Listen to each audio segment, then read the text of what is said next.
We're doing our video log here from San Diego at the Hard Rock Hotel. I'm here as part of the National Exchange Forum for Botox, or Allergan, the company that makes Botox. Just want to give you some ideas of what's been going on in the last couple days in terms of things I've learned about Botox, things that I think may be of interest to you, so that you can sort of keep up to date as much as I have been.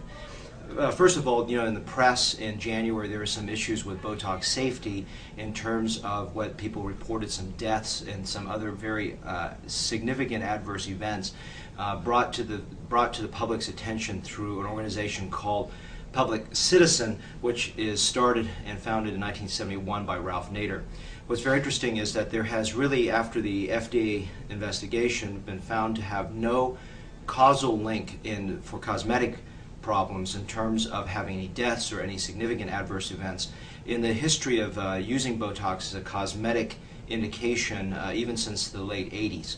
The problems that arose with Botox in terms of having health problems, if there was anything even linked at all, and again there was no causal link, but the suspicion was in cases with juvenile cerebral palsy, children that were very, very sick, who had a lot of medical conditions, and Botox usage was much, much higher doses than in what would be used otherwise in conventional cosmetic purposes. So about 20 to 30 times in very sick children. There may be some indication that Botox may have caused some problems, but it's not very clear. But in cosmetic purposes, in the history of over 20 some years of use, there's been no causal link, no problems in terms of deaths or significant adverse events using Botox brand from Allergan.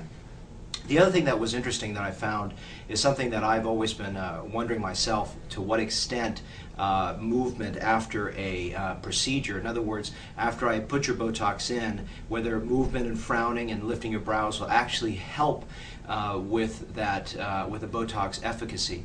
I've always believed that it wasn't a significant contributing factor in terms of improvement, but there was some early studies way back when in the 90s that looked at in people that actually was much larger doses for legs and other things that were neuromuscular, and they found that activating the muscle could in fact actually help the efficacy or benefit of Botox. Now, there is really no significant clinical study that shows this, and as you know, if you're a Botox user from me, your results are very, very good.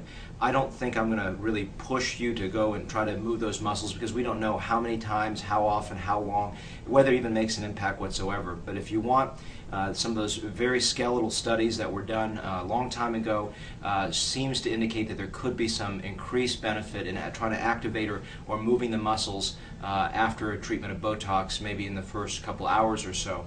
But remember, as a caveat, that means not rubbing the area. That's a no-no. That's not something we're talking about.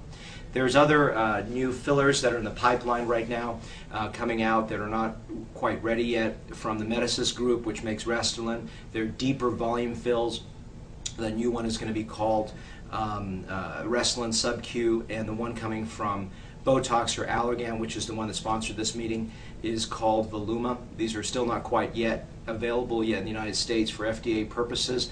It's unclear whether they're going to be that much better than Juvenorm Ultra Plus and Perlane, but those are interesting deeper fills, because I think the new strategies, listening to some of the small breakout groups, is that we're really focused today on volume fill, something that I've been preaching for quite some time, and not just filling smile lines. So I think that's a very, very interesting thing. Even though I have come here to learn a lot from the Botox group, Allergan that is, I have actually denied the honorarium, and that honorarium is being moved over to my favorite charity, just to let you know, so that when I lecture all the time, I don't lecture on behalf of any companies. I don't take any money from them. But I thought it was interesting just to give you guys an update in terms of what I think is happening in the field of Botox today, answer some of the safety questions that were raised a couple months ago, which I haven't directly answered because I didn't have enough information to do so, and also some of the new fillers that are in the pipeline coming out very shortly. Thank you.